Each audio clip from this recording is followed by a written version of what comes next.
দুধ আনারস একসঙ্গে খেলে কি বিষক্রিয়া হয়? দুধ ও আনারস একসাথে খাবেন না, এই কথাটি আমরা সব সময় শুনে থাকি। দুধ আনারস একসঙ্গে খেলে নাকি হতে পারে বিপত্তি। তবে কথাটা কি সত্যি? কি বিপত্তি হতে পারে আসুন জেনে নেই। আনারসে রয়েছে ভিটামিন এ এবং সি, ক্যালসিয়াম, পটাশিয়াম এবং ফসফরাস। আর দুধকে আমরা সুষম খাদ্য হিসেবে বিবেচনা করি। তবে আনারস আর দুধ একসঙ্গে খেলে মানুষ বিক্রিয়া হয়ে মারা যায়, এরকম একটি ধারণা প্রচলিত হচ্ছে আমাদের সমাজে। জানা আছে দুধ আনারস একসঙ্গে খেলে কি সমস্যা হয়? এ বিষয়ে বিস্তারিত জানিয়েছে ঢাকা মেডিকেল কলেজ টেলিমেডিসিন বিভাগের অধ্যাপক ডক্টর মোহাম্মদ জায়েদ হোসেন। আনারস ও দুধ একসঙ্গে খেলে বিষক্রিয়া হয়ে মারা যায়, এই ধারণা একেবারেই ভুল। এগুলো এক ধরনের ফুড ট্যাবু বা খাদ্য কুসংস্কার। দুধ ও আনারস একসঙ্গে খেলে কেউই মারা যায় না, এটি সম্পূর্ণ ভুল ধারণা। বদহজম, পেট ফাঁপা, পেট খারাপ। আনারস ও দুধ একসঙ্গে খেলে বিষক্রিয়া হয় না। আনারস একটি অ্যাসিডিক এবং টক জাতীয় ফল।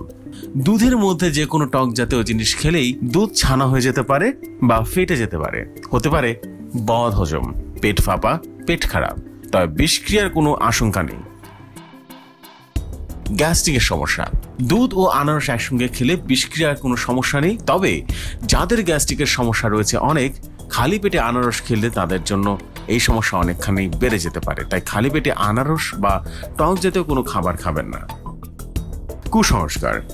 এমন কখনো দেখিনি যে দুধ আনারস একসঙ্গে খেয়ে মানুষ মারা গেছে। এটা একটা সম্পূর্ণরূপে কুসংস্কার। ডেজার্ট, কাস্টার্ড বা সুদিতে আনারস দুধ একত্রে মিশিয়ে খাই আমরা, এক্ষেত্রে কোনো সমস্যাই হয় না। এটি সম্পূর্ণ কুসংস্কার। খাদ্যের সমন্বয়।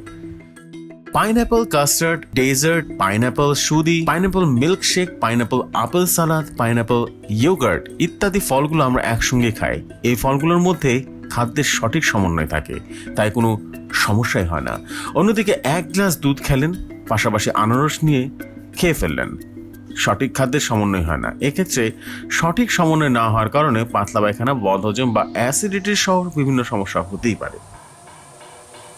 2 থেকে 3 ঘন্টার বিরতি। দুধ আনারস একসঙ্গে না খেয়ে 2 থেকে 3 ঘন্টা বিরতি দেওয়া যেতে পারে, কারণ একসঙ্গে খেলে হজমের সমস্যা হতে পারে। তবে এক্ষেত্রে খাদ্যের বিষক্রিয়া হওয়ার কোনো সুযোগ নেই। তো এই ছিল আজকের কন্টেন্ট। কেমন লাগলো আজকের কন্টেন্টটি কাইন্ডলি কমেন্ট সেকশনে কমেন্ট করে জানিয়ে দিবেন। আর এই চ্যানেলে আপনারা নতুন হয়ে থাকলে এক্ষুনি সাবস্ক্রাইব করে পাশের বেল বাটনটি প্রেস করে দিবেন। আল্লাহ হাফেজ।